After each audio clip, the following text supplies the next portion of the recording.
بھاولپور سے ملک حسن محمود نے سوال کیا ہے کہ جناب فرض اور سنت پڑھنے میں کیا فرق ہے، تو اس کی وضاحت کر دیں۔ دیکھیں، 2 رکعت فرض اور 2 رکعت سنت پڑھنے کا طریقہ سیم ہے۔ فرضوں سے پہلے فرض کی نیت کریں اور سنتوں سے پہلے سنت کی نیت کریں گے۔ مثلا 2 رکعت فرض اور سنت پڑھیں گے تو نماز شروع کرنے کے لیے سب سے پہلے ثنا پڑھیں گے، پھر تعوذ یعنی اعوذ باللہ من الشیطان الرجیم اور تسمیہ یعنی بسم اللہ الرحمن الرحیم پڑھیں گے، پھر اس کے ساتھ سورۃ فاتحہ اور کوئی دوسری سورت ملائیں گے۔ اس کے بعد رکوع اور سجود کرنے کے بعد 1 رکعت ہماری مکمل ہو جائے گی۔ جب دوسری رکعت کے لیے کھڑے ہوں گے تو پھر سب سے پہلے تسمیہ اور اس کے بعد سورۃ فاتحہ پڑھیں گے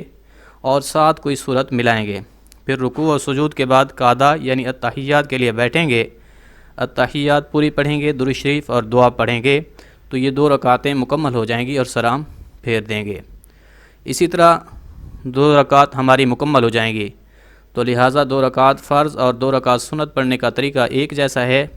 صرف فرض سے پہلے فرض کی نیت کریں گے اور سنت سے پہلے سنت کی نیت کریں گے۔ البتہ 4 رکعت سنت اور 4 رکعت فرض کی نیت بھی ایک جیسی ہے، لیکن ان کے پڑھنے میں فرق ہے۔ 4 رکعت سنت اور فرض میں فرق یہ ہے کہ جب 4 رکعت سنت پڑھیں گے تو سورۃ فاتحہ کے بعد سنت کی ہر رکعت میں سورۃ فاتحہ کے ساتھ دوسری سورت ملانی ہے، یعنی سنتوں میں ہر رکعت میں سورۃ فاتحہ کے ساتھ سورت ملانا ضروری ہے۔ اگر کوئی شخص سنت کی کسی رکعت میں سورت نہیں ملاتا تو اب اس کی نماز نہ ہوگی۔ ہاں، البتہ یہ الگ بات ہے کہ اگر وہ سورت ملانا بھول گیا کسی رکعت میں تو اب اس پر سجدہ سہو لازم آئے گا، لیکن اگر کسی نے جان بوجھ کر سورۃ فاتحہ کے بعد سورت ملانا چھوڑ دیا تو اب اس کی نماز نہیں ہوگی۔ تو گویا سنت کی 4 رکعتوں میں سورت ملانا ضروری ہے، جبکہ 4 رکعت فرض میں صرف پہلی 2 رکعتوں میں سورت ملانا ضروری ہے۔ جب 4 رکعت فرض پڑھ رہے ہوں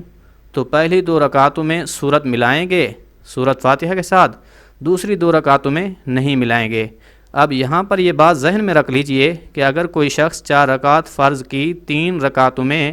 یا پھر 4 رکعتوں میں چاروں رکعتوں میں سورۃ فاتحہ کے ساتھ دوسری سورت ملا لیتا ہے تب بھی اس کی نماز ہو جائے گی، سجدہ سہو کرنے کی بھی ضرورت نہیں ہے۔ اب یہاں یہ سمجھنا ضروری ہے کہ اگر کوئی شخص امام ہے اور وہ فرض نماز کی ہر رکعت میں سورۃ فاتحہ کے بعد دوسری سورت ملاتا ہے اور یہ بات مقتدیوں پر گراں گزرتی ہے، تو پھر اس صورت میں امام کو فرض کی ہر رکعت میں سورۃ فاتحہ کے ساتھ سورت ملانے کا اہتمام کرنا مکروہ ہے۔ امام کو چاہیے کہ صرف پہلی 2 رکعتوں میں ہی سورت ملانے کا اہتمام کرے۔ اب یہاں سنت مؤکدہ اور غیر مؤکدہ کا فرق سمجھنا بھی ضروری ہے،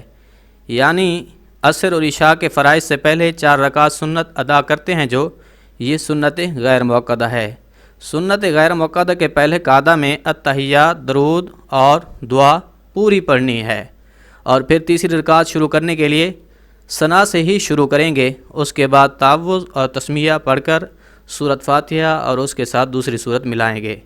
یعنی سنت غیر مؤکدہ میں قعدہ اولیٰ میں تشہد، درود اور دعا پوری پڑھیں گے، پھر تیسری رکعت ثنا سے شروع کریں گے۔